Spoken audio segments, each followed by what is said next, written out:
ঢাকা মিরপুর ১ সম্পত্তির জন্য বাবা মারা যাবার পর থেকেই প্রতারক বড় ভাই আহমেদ আলী ও মামা এলাকার কিছু কুখ্যাত মুখোশধারী প্রতারক সন্ত্রাসী চক্র করে ছোট ভাইয়ের উপর নানা রকম বাহানা করে অত্যাচার, নির্যাতন ও মারধর ষড়যন্ত্র করে। ছোট ভাইয়ের সম্পত্তির অংশ ও কোটি কোটি টাকা প্রতারণা ও আত্মসাৎ করার চেষ্টা করে। প্রতারক বড় ভাই আহমেদ আলী সিসি ক্যামেরার তার কেটে মার্কেট এলাকার কিছু প্রতারক সন্ত্রাস নিয়ে ছোট ভাই ও তার ৯ মাসের গর্ভবতী ওয়াইফের উপর ডাকাতের মতো হামলা করে তাদেরকে হত্যার চেষ্টা করে এবং ঘরের কিছু মালপত্র, গহনা, টাকা নিয়ে গেছে। এছাড়াও সম্পত্তির ব্যাপারে থ্রেট দিয়ে গেছে। এ ব্যাপারে থানা পুলিশের কাছে অভিযোগ করলে কোনো ভূমিকা নেই, উল্টো সন্ত্রাসীদের সাথে জড়িত থেকে বা ঘুষ খেয়ে প্রতারণা, সন্ত্রাসীমূলক কথাবার্তা বলে হয়রানি করার চেষ্টা করে।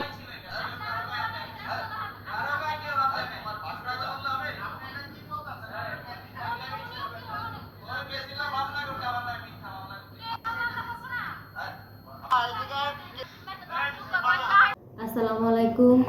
পৃথিবীর সবার দৃষ্টি আকর্ষণ, আমার হাজবেন্ডের ভাই আমাদের কোটি কোটি টাকার সম্পত্তি খাইতেছে এবং স্বাধীন বাংলা সুপার মার্কেট কোটি কোটি টাকা এবং তারা প্রতারণা করে খাইতেছে এবং নিজে আমাদের পাশে সিসি ক্যামেরা তার কেটে ডাকাতের মতো মার্কেটের এলাকার কিছু সন্ত্রাস নিয়ে এসে আমাদের বাসার ভিতরে হামলা দিচ্ছে। আমার হাজবেন্ডের গলা মেরে ফেলতেছে এবং আমারে ধাক্কা, আমি ৯ মাসের গর্ভবতী ছিলাম, আমরা ধাক্কা মেরে ফেলে দিয়ে আমার বাচ্চা মারার চেষ্টা করছে এবং আমার বাসার স্বর্ণ অলংকার এবং টাকা পয়সা নিয়ে গেছে। ৩ থেকে ৩.৫ লাখ ৪ লাখ টাকা ছিল, তারা নিয়ে গেছে এবং মালপত্র এবং বিভিন্নভাবে আমাদের উপর হামলা এবং অত্যাচার, নির্যাতন করতেছে।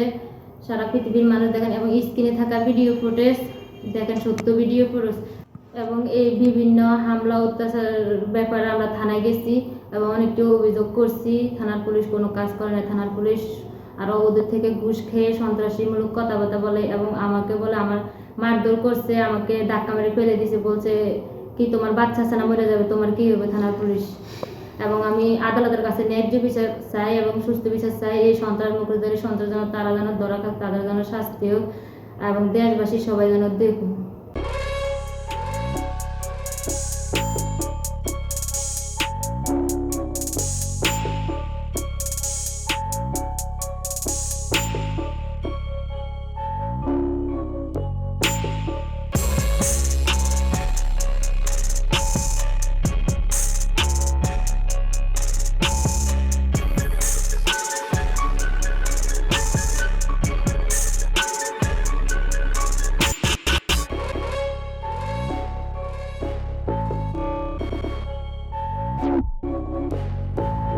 আসসালামু আলাইকুম। পৃথিবীর সব মানুষের দৃষ্টি আকর্ষণ করে বলতেছি, আপনারা ভিডিও স্ক্রিনে দেখেন যে সত্য ভিডিও ফুটেজ।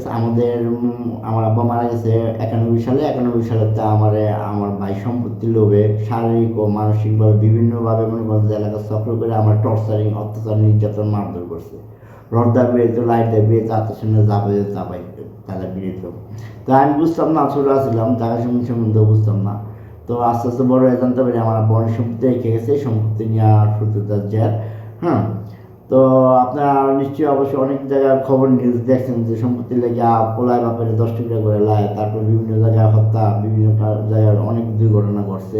তো সম্পত্তি লেগে এরকম ধরনের ভাই আমার ফ্যামিলিতে আমার অনেক অত্যাচার করেছে, ছোটোবেলাতে টর্চারিং করছে, আমার বাড়ি ভেঙে লাইছে, গাছ কেটে লাইছে, সন্ত্রাসী করছে, পোলাবেন দিয়ে হামলা দেওয়া হয়েছে এবং নিজে সিসি ক্যামেরা কাইটটা মার্কেট এলাকার চক্র ষড়যন্ত্র করে আমার গায়ে হামলা। আমার বউ ৯ মাসের গর্ভবতী ছিল, তার ডাকাদা ফালা দিয়ে হাতে মোবাইল নিয়ে গেছে।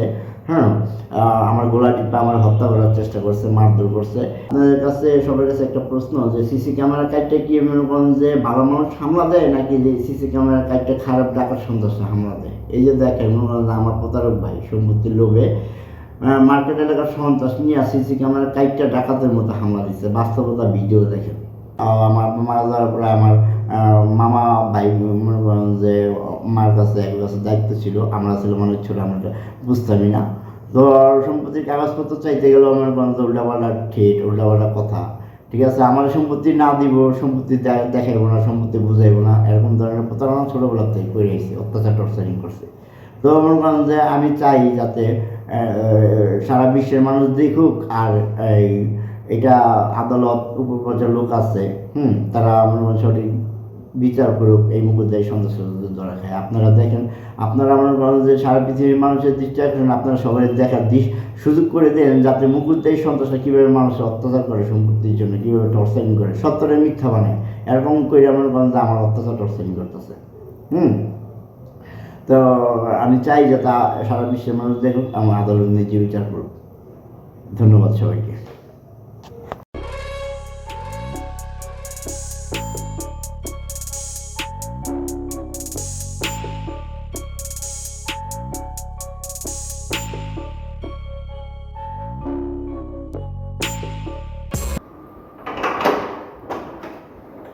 গেট খুলে দেব, গেট খুল দেবো, গেট তো খুলবই, সবাই মিলে খুলবো। এক সময় মানে 7টা বাজে খুলতে হবে গেট। কথা কম কবি, কেন কথা কম কমু? যেটা কেন কেন কারণ কোনো উত্তর নাই। হ্যাঁ? আমার জায়গা তোর জায়গা না তো।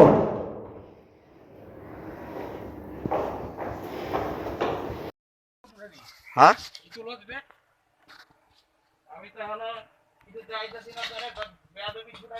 তোর দিদা একটা মামলা খাইছো, আর খাবি আর কি কয়েকটা। হুম,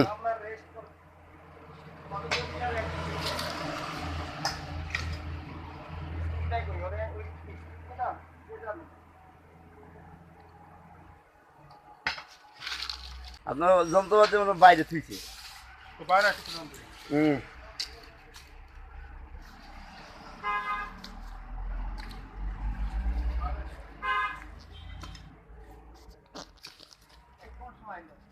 হ্যাঁ, এইটা আগে আমার সব কিছু ভাঙিয়ে দিয়ে গেছে। ঠিক আছে, মাইটা মাইরা খায়।